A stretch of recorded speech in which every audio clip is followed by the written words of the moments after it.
Ah, Nintendo. Who doesn't love Nintendo? Well, maybe people who still hold grudges against Hirohito, but apart from that, we all love Nintendo, at least in some capacity. Even though there have been leaks of a Nintendo Switch Pro for a while, we have had very little official information.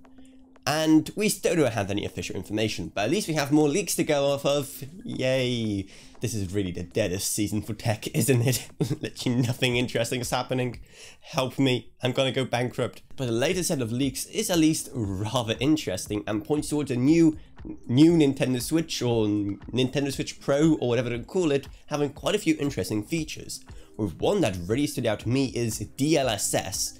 The same stuff you find in modern Nvidia graphics cards. And that makes sense seeing how a brand new Nintendo Switch would probably run on either Ampere or Turing, seeing how the previous Nintendo Switch ran on Nvidia's Maxwell architecture, which is what you find in desktop GeForce GTX 900 series cards. DLSS would be a huge thing for the Nintendo Switch because the Switch uses what's known as adaptive resolution scaling, or basically it prioritizes having a smooth 60 FPS over having a high resolution. So if the action gets a bit too intense and it can no longer support 60 FPS, it will basically just keep on turning the resolution down until it's something more manageable. And then when action just eases down, it can then just go back to 720p if you're on handheld, or 1080p if you're on a TV. But standard adaptive resolution scaling can have some hideous results, making the game extremely pixelated and almost unplayable if there's a lot going on.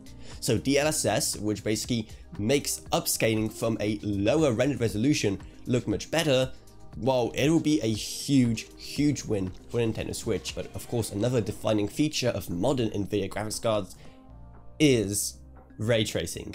Are we gonna see that on a Nintendo Switch?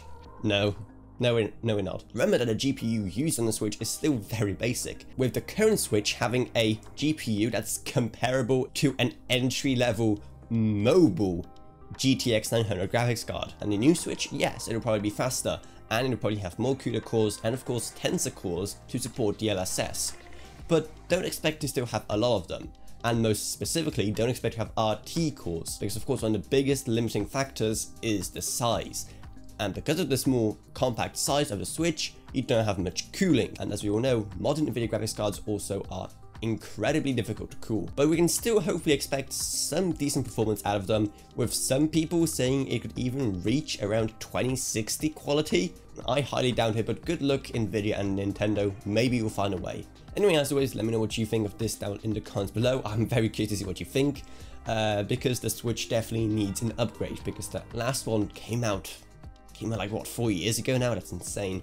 And it's getting pretty old, and modern games just really can't run it anymore at a really high resolution. And again, if you do want to support the channel monetarily during these hard times, then check out my Patreon, because even $1 a month goes a long way in helping on the channel. I'd also love to thank my existing patrons, Gavin Burns, Ryan, LKB, Nomi Sushi, Tiffany Jacobs, and Wolfie. Thank you guys so much. Your support is truly appreciated and goes a long way. If you want to help us support the channel monetarily in other ways, we also have our Amazon Associates links and our Old Customs affiliate link down in the video description below.